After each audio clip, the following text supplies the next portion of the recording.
para la enseñanza de fundamentos básicos de electrónica a estudiantes con discapacidad auditiva. Esta investigación se desarrolló con mi compañera María Fernanda Correa Lemos y quienes habla Emiliano Sánchez Locua. También fue dirigido por nuestro profesor, el doctor Jorge Armando Niño Vega, y se desarrolló en el grupo de investigación de TED. A continuación vamos a ver los contenidos.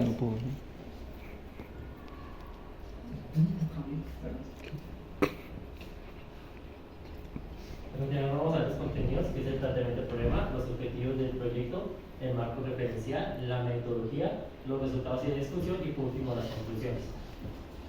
El planteamiento del problema de nuestro proyecto surge de tres principales ejes. El primero, la importancia de la electrónica como área fundamental de la robótica. Asimismo, desarrolla habilidades técnicas como la interpretación de diagramas, los reconocimientos de componentes y por último, la solución de fallas tecnológicas. Como segundo eje tenemos la Ley 1618 del 2013, el cual establece que todas las instituciones educativas de Colombia deben garantizar la educación a estas personas con discapacidad. Asimismo, deben garantizar los recursos y materiales didácticos para estas personas.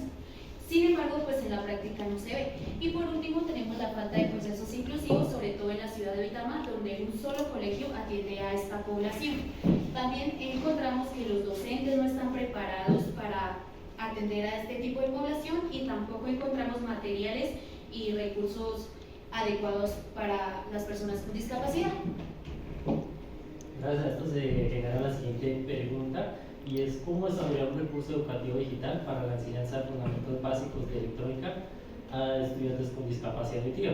Lo cual se planteó los objetivos, que es el objetivo general, y es desarrollar un recurso educativo digital para la enseñanza de fundamentos básicos de electrónica a estudiantes con discapacidad auditiva. Se generaron tres objetivos específicos. El primero es caracterizar las competencias lingüísticas y los conocimientos previos a la población objeto de estudio para estructurar el recurso educativo digital. El segundo fue programar el recurso educativo digital teniendo en cuenta los hallazgos encontrados en las unidades pedagógicas y metodológicas para la población objeto de estudio, enseñanza y aprendizaje de fundamentos básicos de electrónica. Y por último, es validar el recurso educativo digital para conocer el nivel de impacto que tuvo frente a esta temática a la población estudiante. Nuestro marco referencial está dividido por marco teórico, marco conceptual y finalmente el estado del arte. En el marco teórico encontramos los fundamentos teóricos que rigen nuestro proyecto. En este caso lo dividimos en cuatro. Tenemos el diseño universal de aprendizaje, el cual es la estrategia para garantizar el conocimiento a todas las poblaciones. Luego tenemos las TICs, que son las herramientas digitales utilizadas dentro del proceso de enseñanza-aprendizaje y las cuales desarrollan habilidades tecnológicas. Luego tenemos la inclusión educativa, que es la respuesta ética transformadora a la diversidad, convirtiéndola en oportunidades. Y por último tenemos el aprendizaje basado en problemas, el cual es la metodología centrada en el trabajo en grupo, en la resolución de problemas y genera aprendizaje significativo. En el marco conceptual reunimos ciertas definiciones que aportan nuestro recurso, como destaca la electrónica, que es la ciencia del comportamiento de los electrones en un sistema eléctrico. El segundo, los fundamentos básicos de electrónica, en donde se estudian los conceptos esenciales, que es los componentes, la simbología, las leyes que lo rigen, los tipos de circuitos para comprender los sistemas eléctricos. El tercero, el recurso educativo digital, que es la herramienta que los docentes utilizan para reforzar conocimientos en ciertas áreas a los estudiantes. El cuarto es discapacidad, que es la condición intelectual, física o mental que tiene una persona. Y el último es el proceso de enseñanza-aprendizaje, donde el estudiante es el foco de estudio y el docente es el mediador. Finalmente tenemos el estado del arte, el cual son estudios relevantes para nuestra investigación. Estos estudios fueron consultados en bases de datos como Scopus, Redalytics, Google Académico, entre otros. Como observamos, nosotros lo dividimos en 5 categorías. El primero, TIC e inclusión educativa, luego los recursos audiovisuales y accesibles, la lengua de señas y las adaptaciones, el diseño universal de aprendizaje y por último las estrategias didácticas innovadoras. Todo esto rigieron a nuestro proyecto para seguir una línea y ver en qué estábamos fallando y qué podíamos mejorar. Bueno, en esta metodología elegimos el enfoque mixto de una investigación tipo cuasi experimental, ya que nosotros como investigadores estuvimos involucrados en el proceso. También, bueno, en la población elegimos 32 estudiantes del grado noveno del Instituto Técnico Industrial Rafael Reyes. De los 32 estudiantes, solo 4 estudiantes presentaban la discapacidad auditiva, por lo tanto nuestra muestra no fue aleatoria como otras investigaciones que se hacen. En los instrumentos de medida se aplicó un pretest y un posttest, cada uno con 28 preguntas, y en la parte cualitativa se utilizó un diario de campo. Gracias a esto se generaron 3 fases principales. La primera fue caracterizar, donde hicimos la observación del aula de clase, cómo los estudiantes se comunicaban, cómo interactuaban con sus compañeros y cómo a su vez pues interactuaba con el docente. También vimos las estrategias didácticas del docente y a su vez pues aplicamos un pretest donde medimos los conocimientos previos de los estudiantes en fundamentos en electrónica. Gracias a los resultados de este pretest se seleccionaron las temáticas. Como segundo tenemos la de programar, donde se diseñó la estrategia didáctica, en este caso en el aprendizaje basado en problemas. Luego se organizaron los planes de aula, los cuales se dividieron en 10 sesiones. Luego se hizo el diseño de la interfaz, donde se seleccionó una plataforma ideal para realizar el recurso educativo digital. Luego se hizo la planificación del material didáctico, que constó de guías y material complementario físico, y por último se ejecutaron unas pruebas pilotos donde se tomaron las sugerencias de los intérpretes para hacerlo en el prototipo final. Y por último tenemos la tercera fase, la cual es validar, donde se efectuaron pues las 10 sesiones de clase, se aplicó un post-test para ver si el recurso educativo digital había sido bueno, y por último se elaboraron una comparación entre el post y el pre-test. En la primera fase nosotros hicimos una observación de cómo en la clase los estudiantes se comunicaban, y segundo, con qué metodologías utilizaban los docentes. En la imagen A se puede observar que el docente llegaba, impartía su clase, y el intérprete era el mediador de comunicación hacia los estudiantes, como se puede ver en la imagen B. Esto es bueno en ciertos aspectos, pero limita la comunicación de docente a estudiante. Y en la imagen C se ve la ubicación de los estudiantes en la clase. A pesar de que los estudiantes contaban con otros compañeros regulares, se veía que ellos estaban ubicados en una parte donde se veía la barrera de comunicación y no podían interactuar con los otros compañeros. En la fase 1 también aplicamos el pretest. En la tabla 1 se va a ver los resultados del pretest por componentes, y en la tabla 2 vamos a ver los resultados del pretest por estudiante. Por componentes, lo dividimos en 5 componentes principales. Esto se dividió en 28 preguntas. El primer componente es la identificación de componentes, el 2 es la comprensión del funcionamiento de los componentes, el tercero son los tipos de circuitos, el cuarto son los principios y leyes fundamentales de la electrónica, y por último tenemos la simbología. Como podemos observar en la tabla 1, observamos que el estudiante E1 y E2 en el primer componente obtuvieron 9 correctas, mientras el estudiante E3 y E4 tuvieron 4 y 6 respectivamente. En el componente 2 observamos que el estudiante 1 y 2 tuvieron 5 correctas, mientras que el estudiante E3 y E4 no obtuvieron ninguna. En el componente 3 observamos que el estudiante 1 tuvo 2, mientras el resto de estudiantes no tuvo ninguna correcta. En el componente 4 observamos que ninguno de los estudiantes tiene ninguna correcta. Aquí detectamos que esta era la temática con mayor valencias. Y por último tenemos en simbología que 2 de los estudiantes tuvieron 2 bien, otro obtuvo 3 y el otro no tuvo ninguna. En la parte del lado derecho de la diapositiva, en la tabla 2, observamos que se divide por nivel de desempeño. Estos niveles de desempeño los tomamos desde el colegio. Entonces tenemos 2 estudiantes en nivel bajo y 2 estudiantes en nivel básico. Entonces el primer estudiante sacó 6.43, el segundo 6.07, el tercero 2.86 y el último 1.43. Una vez teniendo los resultados, pasamos a hacer la estructura de cómo hace nuestro recurso educativo llamado electrónica elemental. escogimos 3 temas, componentes electrónicos, donde se eligieron 11 componentes básicos para fundamentos básicos de electrónica, seguido la ley de Ohm, donde se estudia la relación entre voltaje, corriente y resistencia, seguido de tipos de circuitos, los circuitos que es circuito series, circuito paralelo y circuito mixto, y los estudiantes hacían proyectos en donde recopilaban la información anterior y luego hacían los proyectos.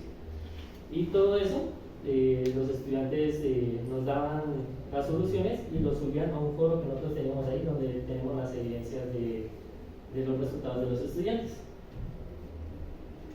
En parte de la fase 2 también vimos la selección de la interfaz de desarrollo, donde comparamos 3 plataformas principales. En este caso fue Wix, WordPress y Blogger, y las dividimos de acuerdo a unos criterios. Entonces el primer criterio sí era fácil de usar, el siguiente el editor visual, como tercero tenemos la personalización, como cuarto tenemos el diseño responsivo y el quinto entorno educativo dinámico. Como podemos observar en la diapositiva, se observa que la que cumple a cabalidad es la plataforma Wix. A continuación, vamos a mostrar nuestro curso Creativo Digital. Si los que desean acceder a nuestro curso pueden utilizar el código QR con su dispositivo móvil. En la explicación del video vamos a mostrar la introducción. También tenemos el mapa de navegación por si tienen dificultades a la hora de manejarlo. Ya nos vamos a ir en la parte de menú y vamos a ver los temas que nosotros hayamos elegido. Y abajo una pequeña introducción, como podemos evidenciar. Al elegir componentes electrónicos, se evidencian los 11 componentes que habíamos dicho anteriormente, con una introducción. Y un plus tenemos adicional es que tenemos la animación de las lenguas de señas colombianas para los componentes. Al elegir resistencia, vemos que contamos con 2 cosas, que la guía didáctica, donde hay conceptos y unos ejercicios que los estudiantes tienen que desarrollar. Y si los estudiantes presentan dificultades a la hora de resolver el problema, también contamos con un video tutorial en lenguaje de señas colombiana, que contiene también subtítulos y audios para que sea un desarrollo universal de aprendizaje. Al seguir a la siguiente unidad, que es ley de Ohm, se puede mirar que la estructura es similar a la de los componentes. Cuenta con su guía, con su respectiva guía que nosotros hicimos, y también con su video que gracias a los intérpretes pudimos tener las señas para los estudiantes. Se le colocaron eso. Seguimos con los tipos de circuitos, los que hemos dicho, una pequeña guía para que ellos puedan manejar en esta página, en este recurso. Contamos igual con una guía, era más de imagen que de texto, ya gracias al aprendizaje de ellos y con su respectivo video. Y por último se ven los proyectos. En este caso se muestra el seguidor de línea, donde se muestran los componentes y cómo se ensambla. Y si tienen dudas, también tenemos un video explicando detalladamente cómo se hace este proyecto. Por último teníamos los foros, donde ellos subían sus resultados. También los tenemos por las categorías de los temas que hemos elegido. Al elegir componentes electrónicos vemos que están todos los resultados y las visualizaciones y comentarios que por lo general éramos de nosotros.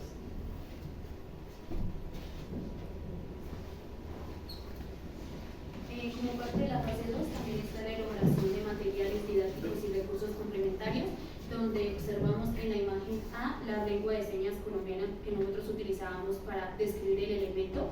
Hay que resaltar que para el área electrónica no hay como lenguas estandarizadas, lenguas de señas estandarizadas. Luego tenemos la imagen B, donde observamos los videotutoriales, como mi compañero mencionó anteriormente. Estos componían de subtítulos, audio, imágenes y lengua de señas. En la imagen C observamos las guías, las cuales las realizamos que fueran un poco más visuales, ya que los estudiantes aprenden mejor de esta manera, y encontramos el problema dentro de la guía. En esta parte de la fase 2 también observamos los recursos complementarios, que son los prototipos didácticos, los cuales desarrollamos con los estudiantes. El primero es una araña seguidora de luz, el segundo es un brazo robótico, y por tercero tenemos un material didáctico para la enseñanza de código de colores. En la estrategia didáctica nosotros utilizamos el aprendizaje basado en problemas. Bueno, esta estrategia fue implementada en las 10 sesiones que nosotros hicimos, donde damos el planteamiento del problema y seguíamos una contextualización teórica en los primeros minutos de clase. Ya los estudiantes, si tenían dificultades, podían retroalimentarse mediante el recurso educativo digital, pasaban a hacer una simulación en Tinkercad, después desarrollaban el montaje en físico, daban la solución del problema y nosotros los evaluamos. Como observamos aquí en la fase 3, ya vemos la experiencia del aula. En la imagen A vemos la conceptualización teórica que hacíamos nosotros como docentes. Hay que resaltar que aunque los intérpretes nos acompañaban en la primera hora de clase, nosotros preparábamos las señas, ya que pues en esta área no existen. Y en la imagen B observamos cómo los estudiantes interactuaban con el recurso educativo digital. En la siguiente imagen se muestran los estudiantes haciendo los ejercicios en trabajo cooperativo. Se ve que utilizan el simulador Tinkercad para que tuvieran cuidado con los componentes y que los conectaran bien. Una vez pasaban a hacer la práctica en el laboratorio físico, donde nosotros les damos todos los componentes para que ellos pudieran darnos la respuesta. En la fase 3 tenemos también la aplicación del post-test. En la tabla 3 tenemos los resultados del post-test por componentes, al igual que el pretest constaba de 28 puntos y se veían los mismos 5 componentes. En la tabla 4 tenemos los resultados del post-test por estudiante. Como podemos observar, en el componente 1 todos los estudiantes tuvieron correctas sus respuestas. En el componente 2 observamos que uno solo de los estudiantes tuvo una incorrecta. En el componente 3 observamos que uno de los estudiantes también tuvo solo una incorrecta. En el componente 4 observamos que dos tuvieron las dos correctas, mientras los dos tenían una y una incorrecta. Acá cabe resaltar que aunque se vio la mejoría del principio 4, todavía es la temática con mayor falencias. Y por último tenemos la simbología, donde todos obtuvieron las respuestas correctas. En la tabla 4 observamos cómo los estudiantes pasaron de nivel bajo y básico a superior y alto. Correspondientemente el estudiante sacó 10, el segundo 9.64, el tercero 9.28 y el último 9.64.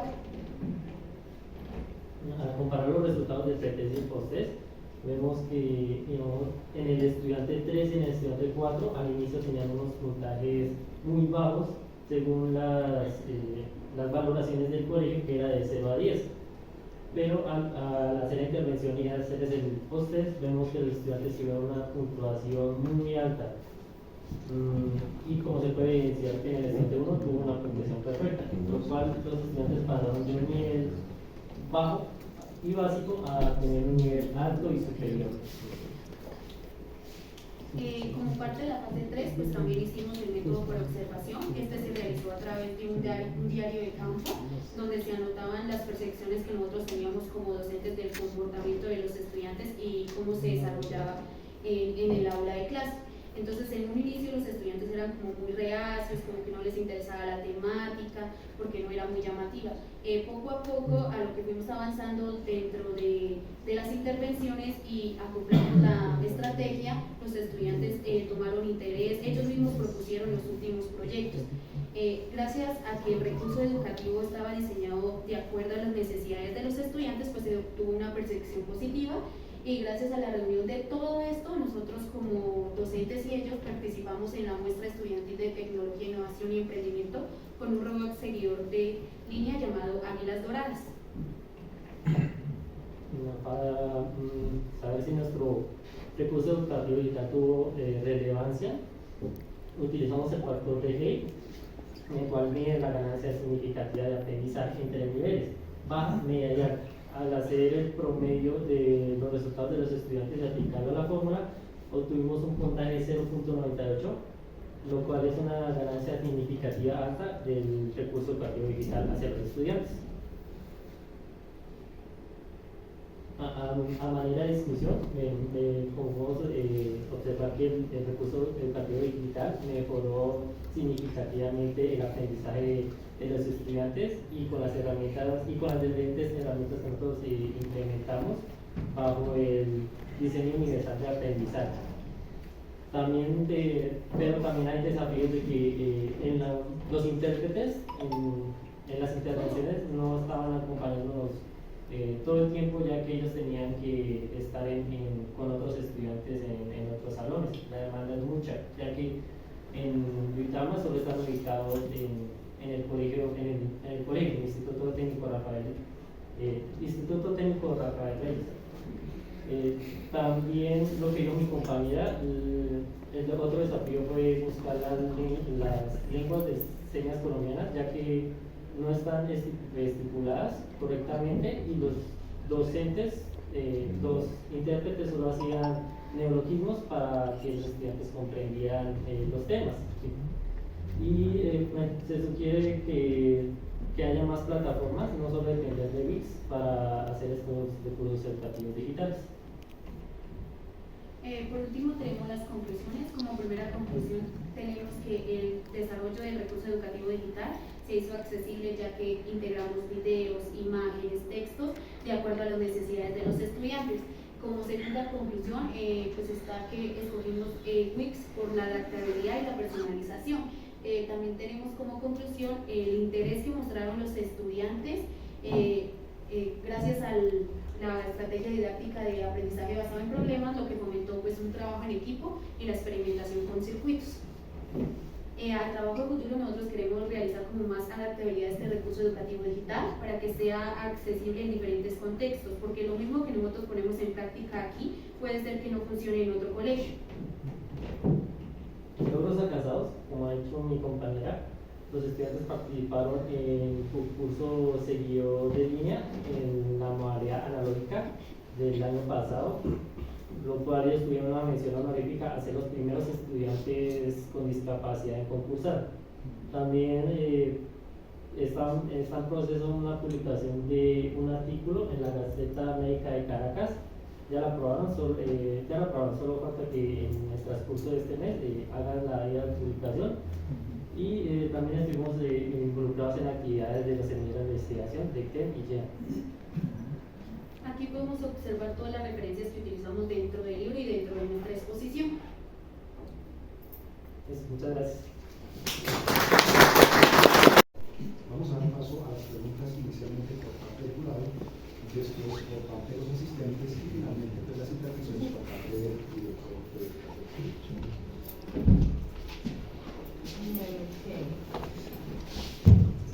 Tres preguntas básicamente.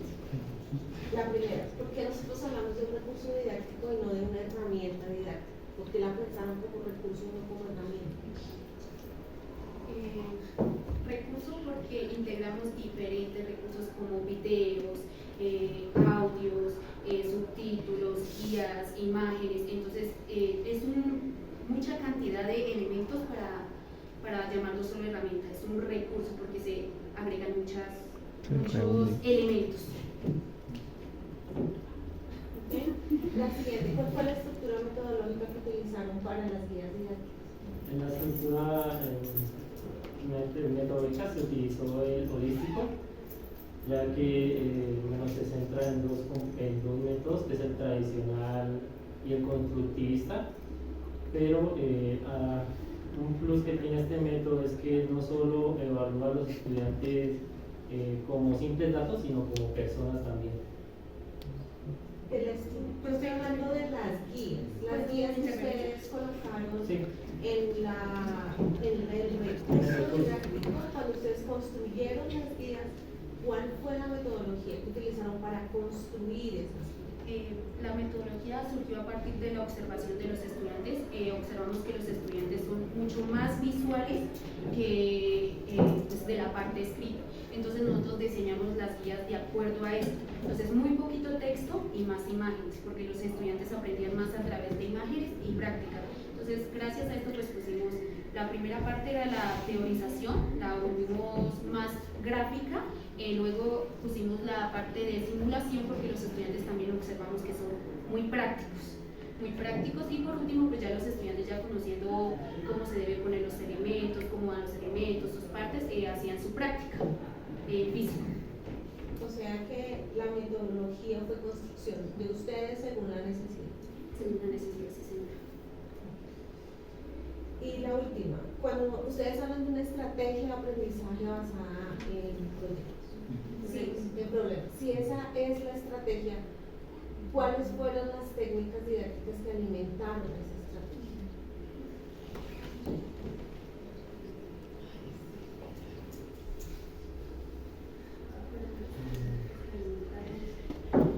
Recordemos que nosotros cuando hablamos de estrategia es lo más grande. Y las técnicas didácticas son las que alimentan esa estrategia. O la estrategia se me convertiría en una técnica didáctica.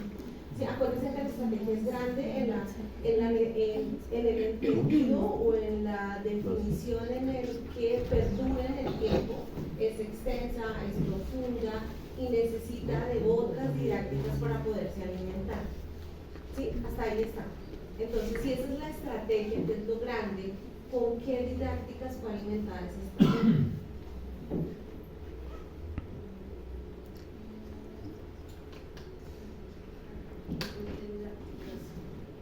Pues la didáctica fue primero el trabajo en grupo, luego pues gracias a que los estudiantes compartían sus ideas y hacían como esto, lograban resolver el problema.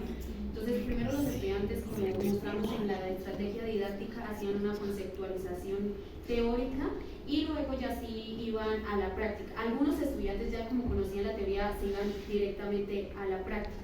Entonces cuando ya los estudiantes nos entregaban los resultados, nosotros hacíamos la retroalimentación para ver cuáles eran las falencias y que ellos las solventaran.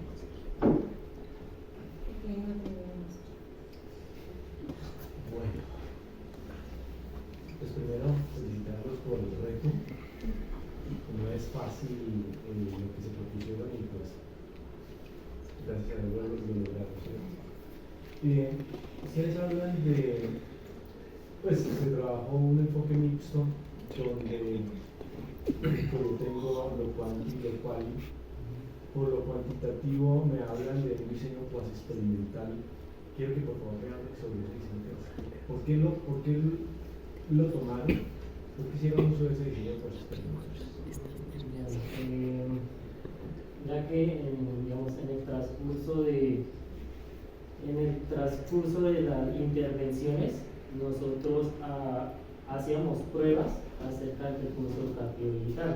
Utilizamos el diario de campo para anotar preguntas genéricas de cómo el estudiante, si le gustaba la temática, si trabajaban en equipo, si podían aprender con el recurso educativo digital.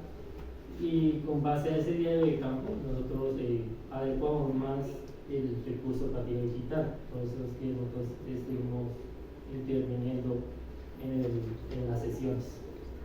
Bueno, hago la pregunta es porque generalmente cuando yo trabajo en un diseño pues experimental tengo un grupo control y un grupo experimental, ¿sí? Y pues de acuerdo a lo que ustedes nos muestran tienen un solo grupo, que fueron los estudiantes. Bueno,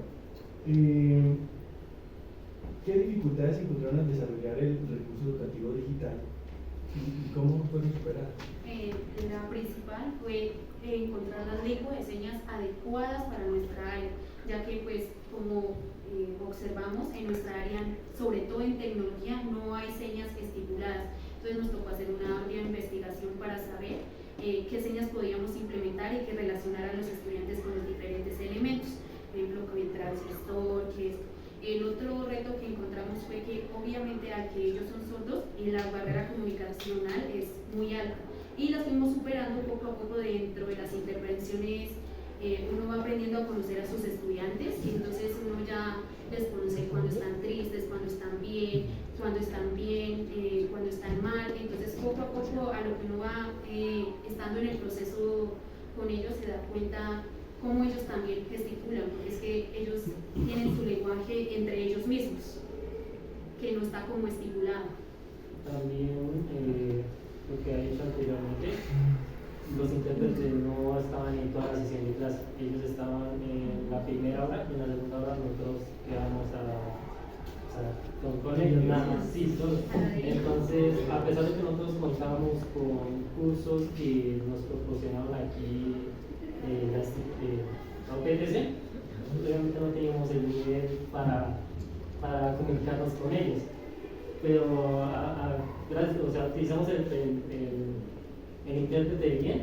En la primera hora de clase para los conceptos y en la otra era más de la parte de práctica. Otra cosa es que por parte, bueno, pues los permisos para ellos son muy difíciles, muy difíciles. No en la parte, bueno, no en la institución educativa, porque ellos nos abrieron las puertas y los profesores estuvieron de acuerdo con lo que nosotros aportábamos. Más bien es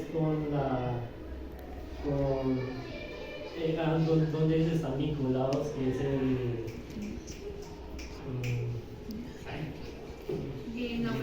la oferta de bilingüe, sí, la oferta de bilingüe, porque digamos que algo que nos pasó fue que cuando ellos iban a concursar a la muestra tecnológica, nosotros ya teníamos todos los permisos, ya habíamos hablado con la rectora, con los padres, y lo único es que cuando íbamos a salir con ellos, nos dijeron, un momento, ¿para dónde van? Y nosotros como que los chicos van a concursar, no, es que nosotros no hablamos con nosotros la oferta bilingüe, tienen que tener permiso nosotros.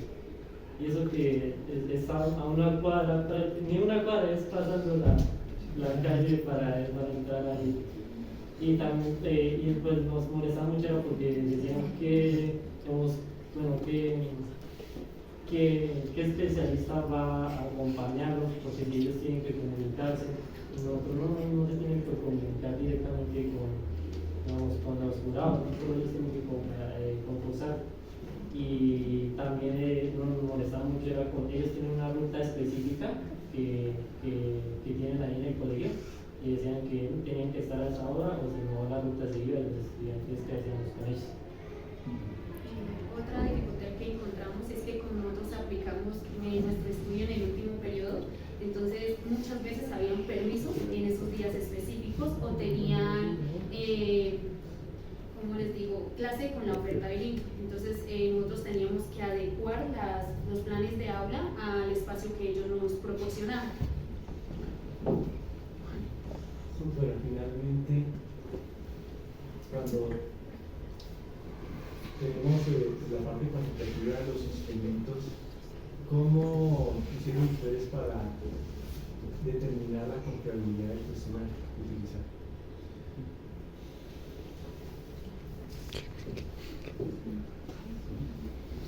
Pues al igual que nosotros en el primer pretest lo dividimos en 5 componentes, en el post-test lo dividimos en los mismos 5 componentes. Entonces, en el pretest se les dio una dificultad menor, luego de la intervención, pues obviamente los estudiantes tenían que mejorar, pero se mantuvieron los mismos 5 componentes evaluados en pretest. Gracias. Bueno, terminadas las preguntas por parte de los jurados, ahora vienen las preguntas por parte de los asistentes. ¿No hay preguntas? Profe, me mira.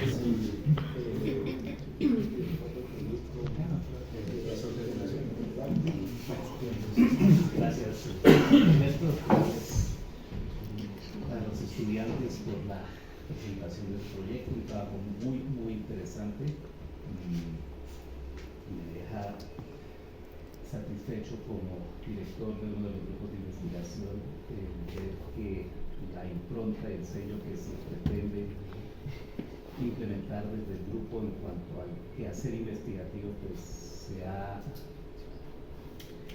evidenciado en el trabajo que nos presentan, en la actitud de los proyectistas, ¿cierto? Siempre, como se puede deducir de lo que escuchamos, buscaron alternativas para cumplir con el objetivo del proyecto. Un tema interesante y que desde el principio les interesa a ellos como tal. Es fundamental en cualquier proceso investigativo. Entonces, en ese sentido, pues, digamos que se da la satisfacción de estar abriendo camino y creando el relevo generacional, ¿no? Desde el punto de vista, por un lado, el director de trabajo, y que con esa metodología, con esos elementos que aporta, pues se logra que los estudiantes, también los proyectistas, pues alcancen los objetivos que muy interesante. Otro punto, escuchando las intervenciones de los jurados, de los evaluadores, las preguntas que hacen, muy interesantes, muy pertinentes y nos debe quedar la reflexión de que buenos trabajos generan inquietudes y generan posibilidades. Entonces, trabajo interesante, trabajo que no genere preguntas, pues se tiene que preguntarse.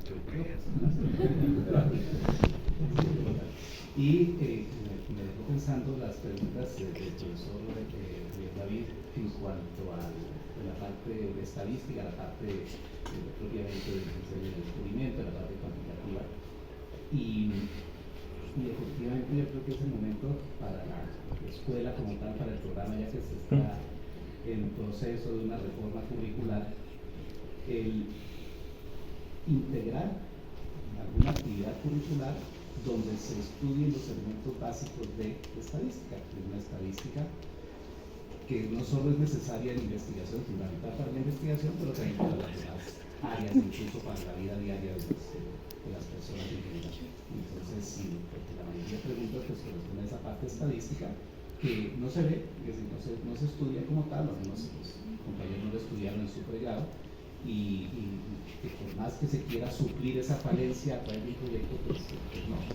Se supone que estamos utilizando y aplicando el conocimiento. Entonces recordemos que ese es un trabajo de pregrado, entonces lo que se espera de estos trabajos de investigación es aplicación, es una investigación aplicada. Entonces básicamente es la parte de más, pues felicitar a María Fernanda, muy buen trabajo. Bravo.